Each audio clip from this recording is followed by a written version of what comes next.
frosty day here in southeast Michigan. It is actually early November. In fact, actually, it's the 1-year anniversary of the first video I ever took after I decided to do this thing. It was that trip up to Charlevoix. Actually, it was a lot warmer last year. I think it was in the 70s last year, and this year, obviously, I just showed you the frost on the ground. Anyway, we're gonna go out and see if we can see any fall colors.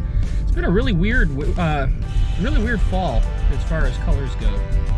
But this year, the leaves just kind of kept hanging on the trees and hanging on the trees and hanging on the trees. And here it is November, and we still have most of the leaves on all the trees. So we'll see how this goes. And some of the trees, I mean, they've been just changing. Like this week, literally like earlier this week, they started changing, and like 2 days later, all the leaves were gone. They like changed color, dropped all within 2 days. So it's kind of a strange fall. So I don't know if we're gonna see much for colors, but we're gonna give it a try. Taxiing out today, we see a Saab 340 there. Awesome airplane. It's actually my favorite airplane I've ever flown. I think it flies awesome. The CRJ 900 flew kind of like a video game and had some weird characteristics to it. I think it was so nice, rock solid.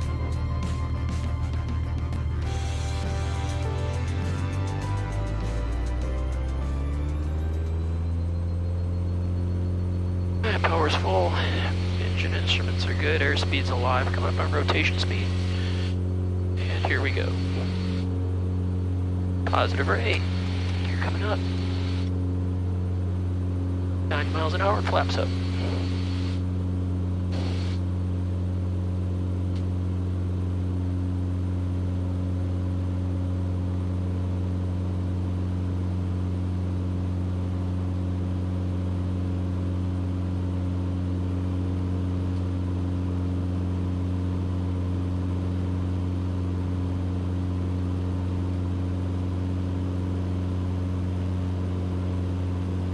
And we are climbing at 1,500 feet per minute today. It is cold. At 1,500 feet per minute, 115 knots indicated.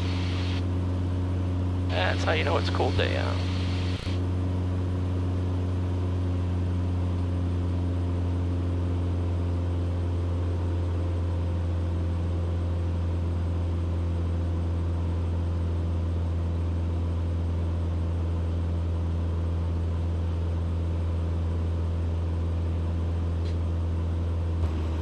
Well, unfortunately, not a whole lot in terms of fall colors to talk about. A couple little patches here and there, but not a lot. I think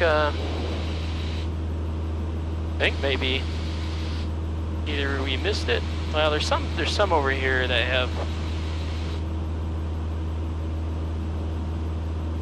little color on the trees, but not much.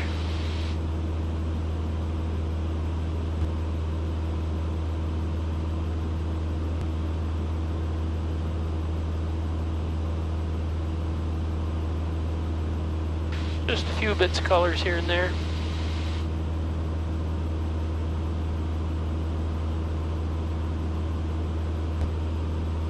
So we are coming up on one of the swanky parts of the Detroit metro area, where a lot of corporate CEOs and the professional athletes in the area live. If you're a golf fan, up here we have coming up Oakland Hills, which is a pretty famous golf course. Hogan nicknamed it the Monster for past U.S. Open. It has hosted numerous U.S. Opens, hosted the PGA Championship back in 2008, I want to say. I remember I was actually at a short little layover in Shenandoah Valley when I was flying the Saab, watching the final round of the U.S. Open, seeing, I believe, Sergio choke it away. But anyway, they also hosted a Ryder Cup. I got to go see the Ryder Cup when it was here, which is pretty cool. Ryder Cup's probably my favorite sporting event of all time. The only problem is the U.S. got beat so bad that year that there was absolutely nothing to cheer about. I don't think on the first day. So I went the first day on Friday, and I think the U.S. managed to score two half points. So basically 2 tied matches. Europe won every other match besides that. So that was no fun to watch. Well, it was fun to watch. I got to go see a Ryder Cup. but it was no fun to have nothing to cheer about all day. And there's Oakland Hills down there, so I'm doing a poor job of maintaining altitude because I'm more busy doing my vlogging here. Anyway, there's Oakland Hills. You can see there's the south course and the north course. The north course, they're separated by 15-mile road or Maple Road. So the one closer to us in the picture here, that's the south course. That's where all the famous golf tournaments were. So that is Oakland Hills there. And we'll do a little bit of a flyby over in this area. I don't see any traffic around Oakland Troy.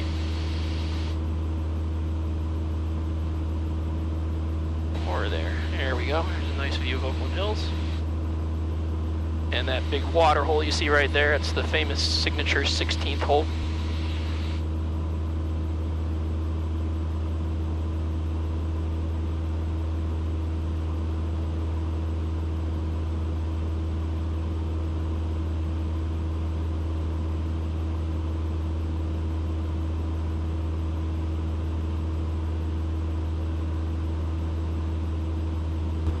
Anyway, I'm going to head to Oakland Troy. I have not been to Oakland Troy in forever, so let's go ahead and check out that airport. Oakland Troy traffic, Mooney 16 Delta Romeo, 5 East, inbound 27, Oakland Troy. So Oakland Troy was actually the airport where I got my first ever flight instructing gig.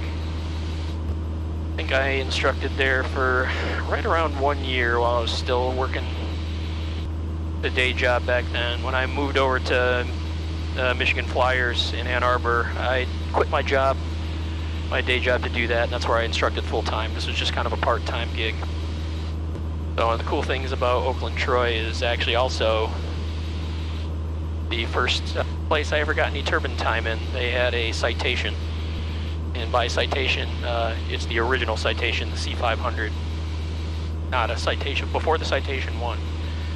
And they needed another pilot, so I got some training on it while I was there, and I got to do just a few flights in the Citation, which is kind of cool. It's nice getting a little bit of turbine time.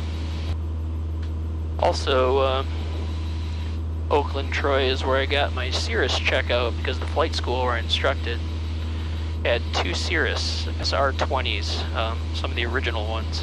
It was quite a while ago.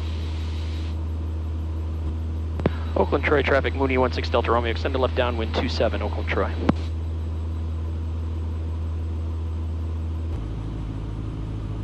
Oakland Troy traffic, Mooney 16 Delta Romeo, turn final, 27, Oakland Troy. Oh, I guess it's 28. Oh, I've been calling the wrong pattern all the time. It says 27 on my chart.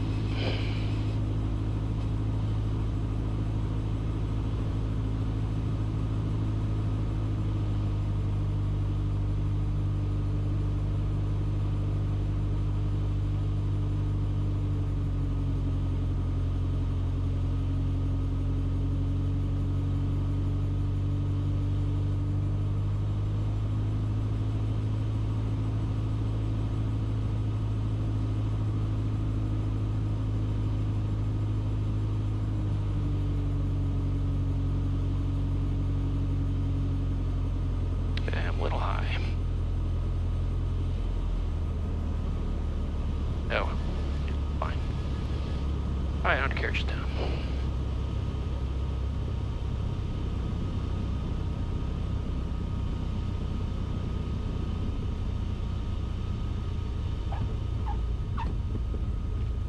A little bit unstable, but touchdown was smooth.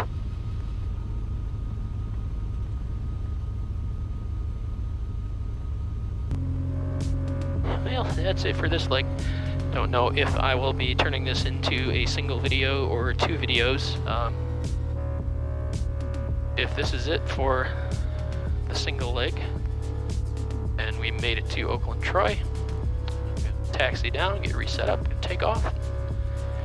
Do a little more flying this morning, have some fun before heading back to Willow Run. If that is the case, then see you next week on the rest of this flight.